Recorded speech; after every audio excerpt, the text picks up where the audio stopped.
ప్రధానమంత్రి అందరికీ ఉచిత వ్యాక్సిన్ అన్నారు. ఇప్పుడు 25% ప్రైవేటు కంపెనీలకు అమ్ముకోవచ్చు అంటున్నారు. అంతర్జాతీయ స్థాయిలో ఒకానొక దశలో వ్యాక్సిన్ మీద పేటెంట్ హక్కులు ఉండొద్దు అని చెప్పారు. ఇప్పుడు భారతదేశంలో 2 కంపెనీలకు మాత్రమే ఫార్ములా ఇచ్చారు. మిగతా కంపెనీలకు ఇవ్వడానికి సిద్ధంగా లేరు. ఒకవైపు కనీసం 70% మందికి వ్యాక్సిన్ ఇస్తే తప్ప కరోనాను కట్టడి చేయడం సాధ్యం కాదు అని నిపుణులు చెప్తున్నారు. ఈ దేశంలో ఆ లెక్క ప్రకారం 119 కోట్ల డోసులు అవసరం అంటున్నారు. ఇప్పటి వరకు 2 డోసులు ఇచ్చినవి, 1 డోసు ఇచ్చినవి అన్నీ కలుపుకుంటే కూడా భారతదేశంలో ఇచ్చింది 23 కోట్ల మందికే. అందులో 2 డోసులు తీసుకున్న వాళ్ళు కేవలం 4 కోట్ల లోపు ఉన్నారు. కాబట్టి ఈ పద్ధతుల్లో ఇస్తూ పోతే 2.5 సంవత్సరాలు దాటుతుంది. కానీ నిపుణులు చెప్తున్న దాని ప్రకారం 6-7 మాసాల్లో 3rd వేవ్ వచ్చే ప్రమాదం ఉంది. ఈ లోపే అందరికీ వ్యాక్సిన్ ఇస్తేనే బతికిపోతామని చెప్పేసి నిపుణులు అంటున్నారు. అయినా ప్రధానమంత్రి 2 కంపెనీలకే గుత్తాధిపత్యం ఎందుకు ఇచ్చారు? దేశంలో ఉత్పత్తి చేయడానికి సిద్ధంగా ఉన్న కంపెనీలన్నిటికీ ఎందుకు ఇవ్వట్లేరు? మరీ ఆశ్చర్యకరమైన విషయం, 7 ప్రభుత్వ రంగ కంపెనీలే ఉన్నాయి.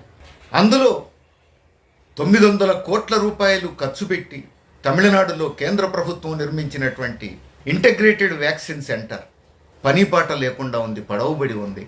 దాని మీద పెట్టినటువంటి పెట్టుబడి 900 కోట్లు వృధా అవుతోంది. ఆ కంపెనీ వ్యాక్సిన్ ఉత్పత్తి చేయడానికి ఎందుకు అవకాశం ఇవ్వట్లేరు? ఈ ప్రశ్నలన్నింటికీ ప్రధానమంత్రి మోడీ సమాధానం చెప్పాలి. ఎందుకంటే 219 కోట్ల డోసులు అవసరం అని చెప్పి నిపుణులు చెప్తున్నారు. ఇది 18 సంవత్సరాలకు పైబడిన వాళ్ళందరినీ మనం కవర్ చేయాలంటే 219 కోట్ల డోసులు కావాలని. మరి ఇప్పుడు కేవలం 2 కంపెనీలతో ఉత్పత్తి చేస్తూ ఎంతకాలం కొనసాగిస్తాం? అట్లనే అందరికీ ఉచితం అని చెప్పి 25% ప్రైవేటు వాళ్లకు అమ్ముకోవచ్చు అని ఎందుకు చెప్పినట్టు? 25% ప్రైవేటు వాళ్లకు అమ్ముకోవచ్చు అన్న తర్వాత, ధర పెంచేసిన తర్వాత ఇంకా ఉచితం అనేటువంటి ప్రశ్నకు అర్థం ఏముంది? ఉత్పత్తి చేసిన వ్యాక్సిన్ అంతా కేంద్ర ప్రభుత్వమే కొనుగోలు చేసి సరఫరా చేయొచ్చు కదా. అవసరమైతే ఆ 25% ప్రైవేట్ హాస్పిటల్స్కి ఇవ్వచ్చు. సర్వీస్ ఛార్జ్ 100-150 పెట్టొచ్చు. ఆ ప్రైవేట్ హాస్పిటల్స్లోనే పోయి వ్యాక్సిన్ తీసుకోదలుచుకున్న వాళ్ళు 100-150 రూపాయలు కట్టుకోవడానికి సిద్ధపడ్డోళ్ళు అక్కడ తీసుకుంటారు. కానీ ధర పెంచి, యూనిఫామ్ ధర కాకుండా ధర పెంచి అమ్ముకునేందుకు ఎందుకు అవకాశం ఇస్తున్నారు? ఈ ప్రశ్నకు ప్రధానమంత్రి సమాధానం చెప్పాలి. రెండోది, ఇంత పెద్ద ఎత్తున ధర పెంచి అమ్ముకునేందుకు అవకాశం ఇచ్చిన తర్వాత ఇంకా అది ఉచితం ఎట్లా అవుతుంది? రెండోది, ఒకసారి 25% ప్రైవేటు వాళ్లకు అమ్ముకోవచ్చు అన్న తర్వాత ఇక ప్రైవేట్ హాస్పిటల్స్లోనే దొరుకుద్ది, బయట దొరకదు. మన అనుభవం అది. సాధారణ ప్రజలందరూ ఎక్కడ పోయి లెక్కలేస్తారు? ప్రైవేట్ హాస్పిటల్స్కు అందుబాటులో ఉంటుంది వ్యాక్సిన్, గవర్నమెంట్ హాస్పిటల్స్లో దొరకదు. అదే జరిగేది ఒకసారి 2 రకాలు పెట్టిన తర్వాత. అంతేకాదు, మరి అంతర్జాతీయంగా ఒకనొక దశలో కరోనాని కట్టడి చేయాలి అని అంటే పేటెంట్ హక్కులు ఉండొద్దు అని చెప్పినటువంటి ప్రధానమంత్రి ఇప్పుడు భారతదేశంలోనే 2 కంపెనీలకే ఫార్ములాలు ఇచ్చి ఇంకే కంపెనీకి ఇవ్వం అని చెప్పేసి మొండికేస్తున్నారు. అంటే ఆ 2 కంపెనీలు పెద్ద ఎత్తున సంపాదించుకోవడానికి, బొజ్జలు నింపుకోవడానికి అవకాశం ఇవ్వటమా? అందులో 25% ప్రైవేటుగా ఎక్కువ ధరకు అమ్ముకోవడానికి కూడా అవకాశం ఇస్తున్నారు. అంటే ప్రైవేటు ఫార్మా యజమానుల బొజ్జలు నింపడం కోసమా? ప్రైవేటు ఫార్మా యజమానుల మీద అంత ప్రేమ ఎందుకు? సహజంగానే ఇలాంటి పరిణామాలు ప్రజలకు అనుమానాలు కలిగిస్తాయి. ఏమైనా ముడుపుల వ్యవహారం ఇందులో ఏమైనా ముడిపడి ఉన్నదా అనేటువంటి అనుమానానికి అవకాశాలు వస్తాయి. ఆ అనుమానాలకు సాక్షాత్తు ప్రధానమంత్రి నిర్ణయమే కారణమవుతున్నది. కాబట్టి సహజంగానే బీజేపీ కేంద్ర నాయకత్వం సమాధానం చెప్పాలి, ప్రధానమంత్రి నరేంద్ర మోడీ సమాధానం చెప్పాలి. ప్రభుత్వానికి ఏమాత్రం చిత్తశుద్ధి ఉన్నా ఇట్లా వ్యవహరించకూడదు.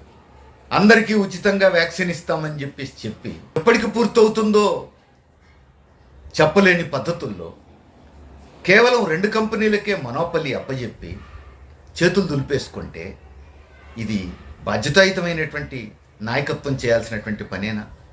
అందరికీ ఉచిత వ్యాక్సిన్ ఇస్తూ కరోనాని కట్టడి చేయడానికి ప్రభుత్వం సిద్ధంగా ఉంటే చేయాల్సిన పనులేమిటి? 100% ఉత్పత్తి అవుతున్న వ్యాక్సిన్ అంతా కేంద్ర ప్రభుత్వమే కొనాలి. భారతదేశ ప్రజలకు అవసరమైన వ్యాక్సిన్ అంతా కేంద్ర ప్రభుత్వమే కొనాలి, కేంద్ర ప్రభుత్వమే సరఫరా చేయాలి. ఇప్పుడు కొత్తగా మనం చెప్తున్న సూత్రం ఏమీ కాదు. ఇప్పటి వరకు ఇలాంటి మహమ్మారులు, ఇట్లాంటి అంటువ్యాధులు వచ్చిన ప్రతి సందర్భంలోనూ, వ్యాక్సిన్లు విడుదలైన ప్రతి సందర్భంలోనూ భారతదేశ చరిత్రలో కానీ ప్రపంచ చరిత్రలో కానీ చేసిన పని ఇదే. ప్రజలందరికీ అవసరమైనటువంటి వ్యాక్సిన్ కేంద్ర ప్రభుత్వమే కొనుగోలు చేయాలి, కేంద్ర ప్రభుత్వమే మొత్తం దేశమంతా సరఫరా చేయాలి. అది కేంద్ర ప్రభుత్వం బాధ్యత. రెండవది, సకాలంలో కనీసం 70% మందికి, ఇప్పుడు 219 కోట్ల మందికి వ్యాక్సిన్ ఇస్తే తప్ప కంట్రోల్ కాదని ఒక వాదన ఉంది నిపుణుల్లోనే. అందులో కనీసం 70% మందికి ఇస్తే తప్ప మినిమం కంట్రోల్ రాదు అనేటువంటి అభిప్రాయం కూడా ఉంది. అందులో 70% మందికి ఇవ్వాలన్నా సుమారు 80 కోట్ల డోసులు, 150, 160, 170 కోట్ల డోసులు కావాలి కదా. మరి 160, 170 కోట్ల డోసులు కేవలం ఈ 2 కంపెనీలతో ఎప్పటికవుతాయి? అదే నిపుణులు లెక్కేసి చెప్తున్నది ఏమిటి? 36 మాసాలు అవుతాయి అని చెప్పేసి. మరి ఎప్పుడు ఇస్తారు? అందుకని చిత్తశుద్ధి ఉంటే ఈ దేశంలో ఉన్న ప్రభుత్వ రంగ సంస్థలన్నిటికీ ఉత్పత్తి చేసే అవకాశం ఇవ్వాలి. వ్యాక్సిన్లు ఉత్పత్తి చేయడానికి సిద్ధంగా ఉన్నామని ముందుకొచ్చిన ప్రతి ఫార్మా కంపెనీకి ఉత్పత్తి చేసేటువంటి అవకాశం ఇవ్వాలి. పైగా ఇంతమంది ఉత్పత్తి చేస్తే 50 మందికి పైగా ఉంటారు, 50 కంపెనీలకు పైగా ఉంటాయనేది ఒక అంచనా. ఇంతమంది ఉత్పత్తి చేస్తే భారత ప్రజానీకానికి అవసరమైనటువంటి వ్యాక్సిన్ అంతా సకాలంలో ఉత్పత్తి చేయడం కష్టం కాదు. ఇంకా ఎంతో కొంత తక్కువ పడితే ఏ ఫైజర్ నుంచో లేకపోతే ఏ స్పుత్నిక్ నుంచో కొనుగోలు చేయడానికి కూడా అవకాశం ఉంటుంది. లేదా 7-8 కంపెనీలు త్వరలో ఉత్పత్తి చేసేందుకు వాళ్ళ ఫార్ములాలను కూడా తేబోతున్నాయని ప్రధానమంత్రి అన్నాడు. అవి కూడా తోడైతే పుష్కలంగా మన దేశ ప్రజానీకానికి అవసరమైన వ్యాక్సిన్ ఇచ్చుకోవడంతో పాటు ప్రపంచంలో అనేక దేశాలకు అమ్ముకోవచ్చు. కానీ ఈ పని చేయడానికి ఎందుకు ప్రధానమంత్రి సిద్ధంగా లేరు? భారతదేశంలో ఇతర రంగాల్లో అంబానీ, అదానీ లాంటి వాళ్ళు తమ కుడి ఎడమ భుజాలుగా తయారు చేసుకున్నారు, బాగా దోచిపెట్టి. ఫార్మా రంగంలో కూడా 2-3 మాత్రమే తయారు చేసి పెంచి పోషించాలని చెప్పేసి అనుకుంటున్నారా? ఇక ప్రజల ప్రయోజనం పట్టదా? కేవలం 2-3 బడా పారిశ్రామికవేత్తల ప్రయోజనాలు, వాళ్ళ లాభాలే తప్ప కరోనాని కట్టడి చేయాలనేటువంటి స్పృహ లేదా ఈ ప్రధానమంత్రికి? ఇంతటి బాధ్యతారహితమైనటువంటి ప్రధానమంత్రి ఈ ప్రపంచంలో ఇంకే దేశంలోనైనా ఉన్నారా? మనకెక్కడా కనిపించట్లేదు. అందుకని ప్రజలు ప్రశ్నించకుండా ఉన్నంతకాలం ఇలాంటి నాయకులు కొనసాగుతూనే ఉంటారు. ప్రజలు నిలదీయకుండా ఉన్నంతకాలం ఇలాంటి నేతలు, ఇలాంటి ప్రభుత్వాలు బాధ్యతారహితంగా వ్యవహరిస్తూనే ఉంటారు. ప్రజా ప్రయోజనాన్ని పణంగా పెట్టి కొద్దిమంది బడా పారిశ్రామికవేత్తల బొజ్జలు నింపడానికి సిద్ధపడుతూనే ఉంటారు. ఎన్నికల దగ్గర పడే సమయానికి పార్టీ ఫండ్ పేరు మీద రకరకాల రూపాల్లో ముడుపులు అందేవి అందుతూనే ఉంటాయి. మనం చూస్తున్నాం కదా, ఈ 7 సంవత్సరాల కాలంలో కార్పొరేట్ రంగం నుంచి అత్యధిక విరాళాలు పొందినటువంటి పార్టీ ఏది అని అంటే బీజేపీ అని చెప్పి ఇప్పుడు తేలింది. అంటే కార్పొరేట్ సంస్థల నుంచి వచ్చేటువంటి విరాళాలతో ఎన్నికలను మ్యానిపులేట్ చేస్తారు, ఎన్నికల్లో పెద్ద ఎత్తున ధనం ఖర్చు పెడతారు. అట్లా గెలుస్తాము అనేటువంటిది వీళ్ళ ధైర్యం. అందుకని ప్రజలే దీనికి సమాధానం చెప్పాలి. డబ్బు కాదు మిమ్మల్ని గెలిపించేది, మీరు ప్రజలకు అనుకూలంగా వ్యవహరించకపోతే మిమ్మల్ని ప్రజలు దించేస్తారు అనేటువంటి హెచ్చరిక చేయాల్సింది ప్రజలు, పాలకులను నిలదీయాల్సింది ప్రజలు. ఇప్పటికైనా ప్రధానమంత్రిని నిలదీయకపోతే చేతులు గాలిన తర్వాత ఆకులు పట్టుకున్నట్టు అవుతుంది.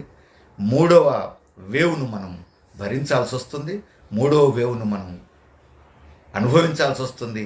ఆ ప్రమాదాలన్నీ కూడా చవి చూడాల్సి వస్తుంది. అందుకని ప్రజలు ఇంకేమాత్రం ఏమరపాటుతో ఉండకుండా ప్రభుత్వాన్ని నిలదీయడానికి సిద్ధపడాల్సినటువంటి సమయం ఆసన్నం.